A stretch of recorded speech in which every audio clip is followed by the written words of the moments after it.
Pembibitan okulasi tanaman karet klon GT.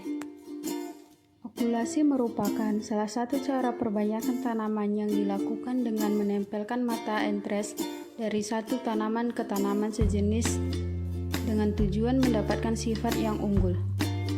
Adapun macam-macam okulasi tanaman karet yaitu 1. Okulasi dini, di mana okulasi dini umur batang bawah 2-3 bulan, ukuran garis tengah 0,5 cm dan berwarna hijau muda. Yang kedua, okulasi hijau, di mana umur 4-6 bulan, garis tengah 1 cm dan berwarna hijau. Dan yang ketiga, okulasi coklat, umur batang bawah 8-18 bulan, garis tengah 4 cm dan warna entres coklat. Tahap pembuatan mata okulasi yaitu 1. Pilih mata okulasi yang berada di bekas ketiak daun atau mata yang terbaik. 2. Ukuran perisai mata okulasi dibuat dengan ukuran lebar 1 cm dan panjang 5-7 cm. 3. Posisi mata okulasi pada kayu entres menghadap ke atas untuk bukaan atas dan menghadap ke bawah untuk bukaan bawah. 4. Penyayatan perisai mata okulasi dilakukan dengan mengikut sertakan sedikit bagian kayu. 5. Pelepasan kulit dari kayu dilakukan secara hati-hati dan bagian dalam jangan sampai kotor dan terpegang. 6. Perisai mata okulasi yang baik ditandai dengan adanya bintik putih yang menonjol pada kulit bagian dalam. Tanaman karet klon GT merupakan jenis tanaman karet yang membutuhkan etefon stimulasi untuk mengaktifkan sel metabolisme. Frekuensi stimulan untuk tanaman karet jenis klon GT dapat diterapkan hingga 12/Y. Adapun keunggulan dari jenis bibit karet klon GT adalah salah satunya daya tahan yang dipunyai oleh bibit jenis ini sangat tinggi. Hal ini memungkinkan tanaman karet GT dapat dibudidayakan di lahan yang kondisinya lembab.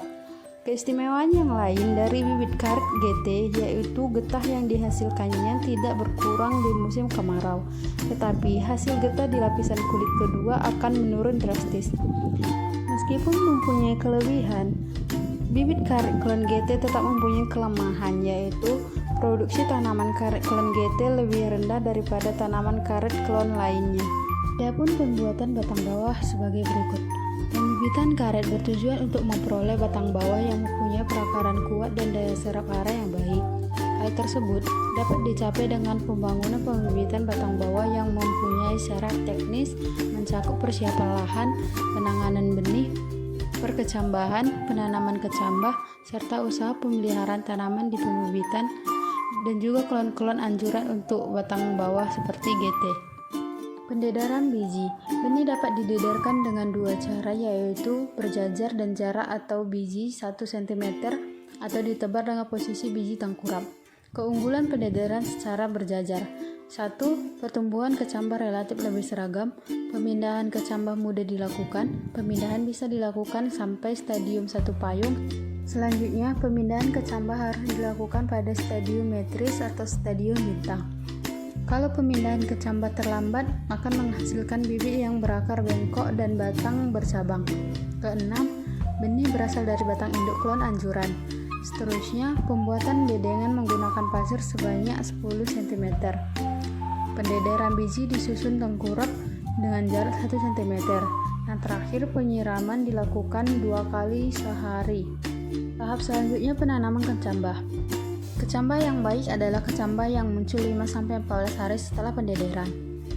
Pencabutan kecambah dilakukan secara berhati-hati agar tidak merusak bakal akar.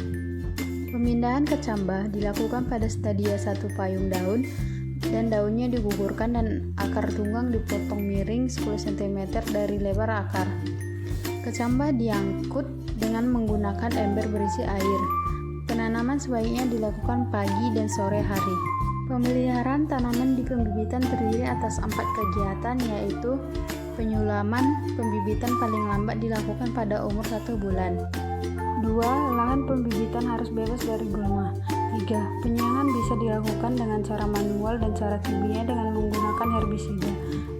4. Pengendalian penyakit terutama diperlukan pada bibit yang berdaun muda dengan menggunakan fungisida, dosis dan interval tertentu.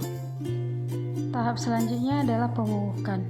Dapat kita lihat pada tabel dosis dan Jenis pupuk yang diberikan, di mana jenis pupuk adalah urea, sp36, kcl, dan kiserit.